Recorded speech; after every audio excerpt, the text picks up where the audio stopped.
Hello, everyone, and welcome back to Cyber Duality, a COcyber podcast. This series is part of the EU-funded COcyber project, exploring how Europe can strengthen the connection between civilian and defense actors in cybersecurity and build a more resilient digital ecosystem. I am Dorina Stanculescu, COcyber's Communication and Dissemination Manager, and in each episode, we speak with leading voices who help shape Europe's cyber future. Today, I'm joined by Giuseppe Zuffanti, Coordinator for Cyber Issues at the European Security and Defense College, ESDC. Giuseppe, thank you for being with us today. Thank you, Dorina. Thank you very much. Thank you, COcyber, also for the kind invitation. And I'm glad and happy to be here with you. And I hope to share with you some interesting information. Back to you. Okay, so I say we can start. Could you briefly tell us about your professional journey and what led you to work at the intersection of cybersecurity, law enforcement, and European cooperation? Yes, I try to summarize something. So between 2012 and 2020, I had the opportunity to work at the Cybersecurity Operational Center unit of Piedmont and Aosta Valley Department in Turin, in Italy. And the specialist unit situated within the Italian state police focus on preventing and combating cybercrime. So during my tenure, I witnessed the rapid evolution of cyber threats and the imperative for law enforcement agency to adapt and innovate in response. As the director of Digital Forensic Lab, I was involved in a multitude of investigations and operations aimed to tackling cybercrime, working within the state of police. I gave me a front row seat to just how complex cybercrime really is. It's not just about technology, but it's about people, systems, and the way everything connects. On the thing that became very clear to me early on is that no single agency can tackle these challenges alone. So this is important because real progress only happens when law enforcement, governments, and the private sector work together and actually share information. And alongside my operational work, I also spent a lot of time out in the field running training session and awareness campaigns. So I would like to underline the importance of awareness. That means speaking with students, teachers, parents, and professionals across both public and private sector. And those experiences have been just as valuable as any technical training. They've helped me understand how people think about digital risks and how we can make cybersecurity more accessible and practical in everyday life. In 2020, when I joined the European Security and Defense College, I had a fantastic experience, and subsequently, I was appointed as the coordinator of cyber issue, as you mentioned at the beginning, a role that has allowed me to utilize my experience to enhance cybersecurity cooperation and capacity building amongst EU member states, candidate countries, and first countries.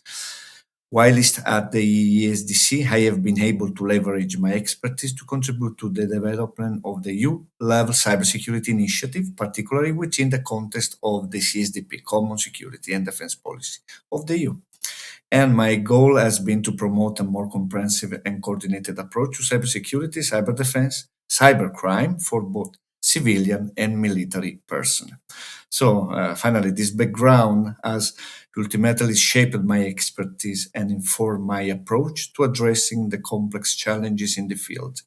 With this experience, I'm well placed to contribute to the ongoing efforts to enhance cybersecurity and cooperation across the EU, and I'm committed to continue my work in this critical area. I hope that this kind of information can give you some overall for the question you asked me. Thank you. Yes, thank you, Giuseppe. No, it was very interesting because your experience is quite wide, and you brought into the discussion lots of perspectives. Very interesting from my point of view because I'm a communication person. The fact that you mentioned the importance of awareness, which is often overlooked, let's say. Okay, we can move to question number 2. Based on your wide experience in both national police work and EU level coordination, what are the main differences you see in how cybersecurity challenges are approached at these two different levels? Yeah, thank you very much for the question. And from experience, the difference between national and EU level approaches to cybersecurity really become clear. Actually, when I look at my current role at the ESDC, the European Security and Defense College. Well, at national level, during my time in police service, cybersecurity was very much operational and investigative. The focus was on detecting, investigating, and prosecuting cybercrime within a specific jurisdiction. It was hands-on work, collecting evidence, working with the judicial frameworks, and responding to immediate threats as they emerged. Furthermore, our effort also extended to helping and educating citizens on cybersecurity best practices and so on. At the EU level, my role as a cyber coordinator is quite different. Instead of acting directly, my job is really about enabling others to act more efficiently. I do this through the design and coordination of cybersecurity training and education programs for both civilian and military personnel across EU member states and even beyond. A key part of this is working with the ESDC Cyber Network and the ESDC Cyber Education Training Exercise and Evaluation Platform, the Cyber ETE, which aims to harmonize and strengthen cyber training across Europe. Through this, we bring together training providers and institutions, develop courses on cybercrime, cyber defense, and resilience, and support exercise and simulation, including cyber ranges. Just as importantly, we make sure all of this aligns with the evolving EU policies and capability needs. This training role is closely tied to the EU's priorities under the Common Security and Defense Policy. And the goal is to build a shared European security culture and ensure that personnel deployed in mission, the CSDP mission actually, are prepared to operate in increasingly complex cyber environments. What's interesting is that cybersecurity at this level is not just a technical issue, it's a strategic enabler. Our training increasingly integrates areas like cyber defense in missions, civil and military cooperation, hybrid threats, and emerging technologies such as artificial intelligence. We also focus a lot on lesson learned and knowledge sharing, which are essential in such a fast evolving domain. Another important dimension is capacity building with partner countries, for example, in regions like Ukraine, the Western Balkans, or the Indo Pacific. And this helps extend resilience beyond the EU and reinforces its role as a global security actor. Finally, in short, I can say that while national level work is about responding to cases, my role at the EU level is about building capabilities at scale through training, coordination, and education. And the aim is to create a more coherent, interoperable, and resilient cybersecurity ecosystem across both civilian and military domains, on that supports both EU international security and its broader strategic objectives. And this is my idea for you. Back to you. Yes, no, this is very interesting, and we are going to come back to capacity building. But first, I have a question on COcyber. As you know, COcyber focuses on strengthening civilian defense cooperation in cybersecurity. And from your perspective, how do law enforcement, defense, and civilian actors currently interact? Do you see some gaps in this interaction? Thank you also for this question. Very interesting because we are talking about gap. And looking back on my time at the Police of State, it's striking how fast cybercrime grew and how quickly the criminal adapted their methods. It became increasingly clear that we needed to work with other stakeholders to share intelligence, best practices, and resources to effectively combat the threats. If you look at how cybersecurity works across the EU today, it's not all one unified system. It's really a network of different communities learning to work together. You have got law enforcement, defense, and civilian actors all approaching the same problem from very different angles. What's interesting is that this group didn't naturally evolve together. They have had to adapt. And over the past few years, you can really see that shift happening. At the EU level, a range of structures are in place, including EU institutions, bodies, and agencies dedicated to cybersecurity, which facilitate and support cooperation in this area. The ESDC is a concrete example of this, the Cybersecurity and Defense College. So the framework is there, and on paper, it's quite strong. In practice, cooperation is still a work in progress. We have structures, we need an increase in building trust and aligning very different cultures, because at the end of the day, cybersecurity in EU is fundamental of shared responsibility. For instance, some gaps could be the fragmentation of roles across communities. The same role, say, a cyber threat analyst, for example, exists in multiple environments, but with different mandates, different legal frameworks, and different levels of access to information that make real time collaboration difficult. Second, for example, there is a gap in shared training and career pathways. For example, the ESDC fully supports the European Cybersecurity Framework Skill over NISA, which promotes a standardization of skills, but there are realities where professionals in defense, law enforcement, and the private sector are still trained separately. There's limited cross-sector mobility, and that slowed down mutual understanding. And third, we have the information sharing. Roles that depend on collaboration, like incident response or threat intelligence, for example, are only as effective as the information they can access, and this can be a barrier. And since the cyber configuration in ESDC has been created in 2018 in ESDC, this is a concrete example how to fill the gap, for example, with the main goal of harmonization and standardization of cyber training education for both civilian and military domains. The ESDC has continuously evolved from its inception until now, following the expansion and use of cyberspace in security and defense, and providing relevant training and education aligned with the strategic mandates of the member states, the EU strategic documents, and institution bodies and agencies. So, to conclude, while the EU has made significant progress in connecting these different worlds, the system is still evolving. It's cooperative, yes, but not yet fully integrated, and a lot of its effectiveness still depends on relationships, communication, and the ability to work across boundaries in real time. And that's really the space to watch going forward, how these different sectors move from coordination to true operational collaboration. And I full underline also this final sentence about coordination and cooperation. Back to you, Dorina. Okay, thank you, Giuseppe, for this. Quite interesting. Again, you brought communication, coordination, relationships into the equation. So I think this is highly interesting for all of us.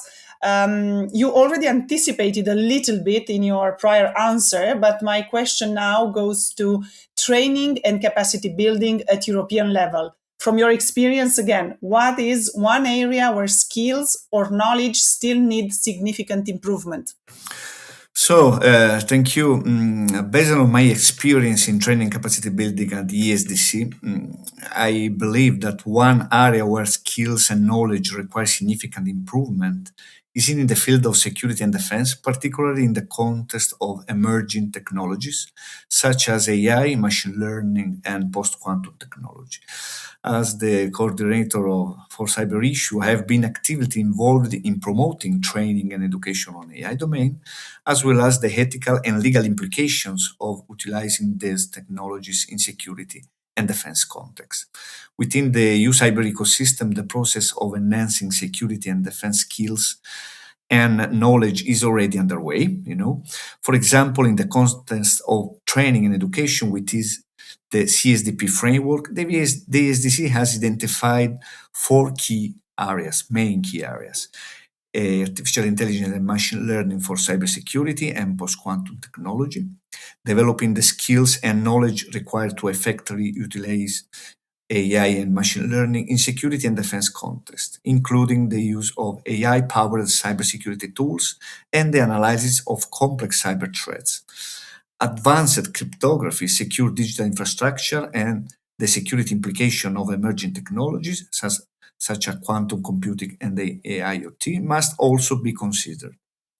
The second is the cyber ranges and simulation-based training, enhancing the use of cyber ranges and simulation-based training to provide security and defense professionals with realistic and immersive training experience, enabling them to develop the skills and knowledge required to counter emerging cyber threats.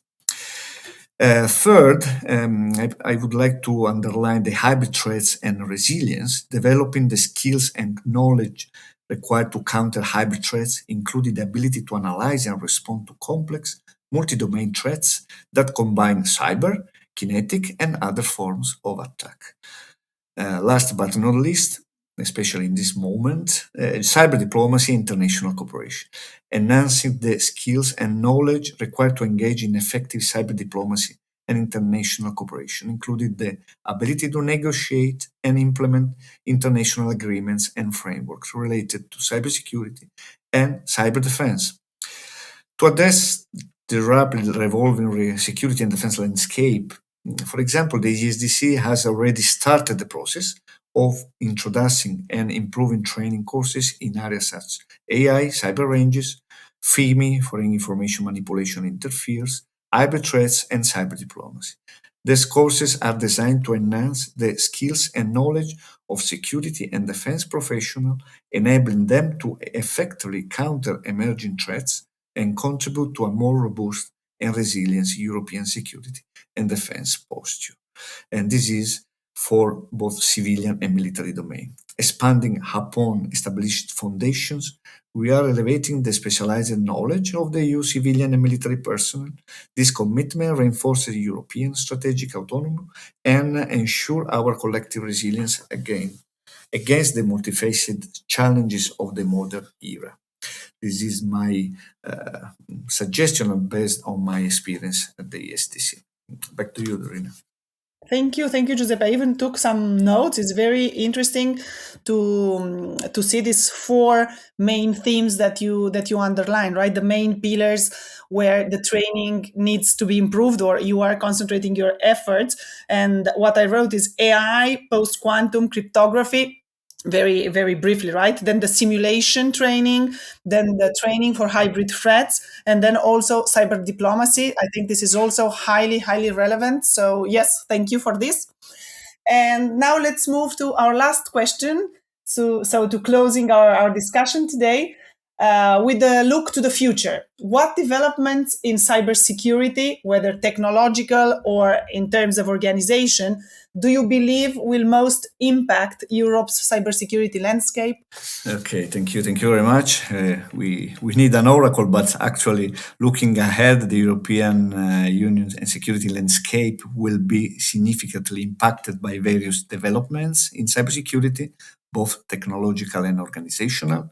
Currently, cybersecurity is recognized as a core pillar of security and defense policy, and the EU has introduced several initiatives to enhance cybersecurity cooperation and resilience. Technological advancements such as the increasing of AI, machine learning, and IoT will continue to reshape the security landscape, and also the growth of 5G networks and cloud computing will introduce new security challenges and opportunities. Moreover, emerging technology, as discussed before, like post-quantum computing and deep learning, will require significant adaptation to ensure the security of digital systems. For instance, post-quantum computing will necessitate the development of new cryptography protocols to prevent potential security breaches. The EU has introduced various legislation and initiatives to embed security across the entire life cycle of digital systems, from design to crisis response. Notable examples include the NIS2 Directive, the Cyber Resilience Act, and the Cyber Solidarity Act, which aim to raise standards, reduce fragmentation between member states, and strengthen supply chains. As coordinator for cyber issue at the ESDC, I have had the privilege of working on initiatives to support these efforts and promote a more comprehensive and coordinated approach to cybersecurity and cyber defense. Organizational, back to the question, they use effort to enhance cybersecurity cooperation will play a critical role in strengthening its cybersecurity posture. For example, the ESDC plays a pivotal role in fostering cooperation and dialogue on cybersecurity and cyber defense. Our activities are aligned with the EU strategic objectives of enhancing collective cyber resilience and defense capability, as well as promoting digital sovereignty and resilience. To address the emerging challenges, it is essential to focus on developing cybersecurity skills and talent. The EU Cyber Skills Academy of the Commission initiative is a crucial step towards closing the cybersecurity talent gap and strengthening the EU's digital resilience. Furthermore, enhancing cooperation such as the EU, NATO, and EU-Ukraine cooperation on cyber training and fostering strategic partnership with key regions will be vital in promoting an unified and resilient cybersecurity ecosystem. And this is a high priority for the ESDC and an ongoing concrete mission, which also continue to run cyber courses supporting the European Cybersecurity Skills Framework of ENISA. Concrete example of this effort include the ESDC cyber configuration, revising cyber curricula and e-learning modules, strengthening ties with EU entities such as Europol, JRC, EAS, EDA, ECCC, and the Commission, and much more, and integrating best cybersecurity practices across military and civilian domains. In the end, what we are seeing is the EU steadily moving towards a more unified, resilient, and strategical autonomous approach to cybersecurity and cyber defense, with cyber now firmly at the heart of its broader security agenda.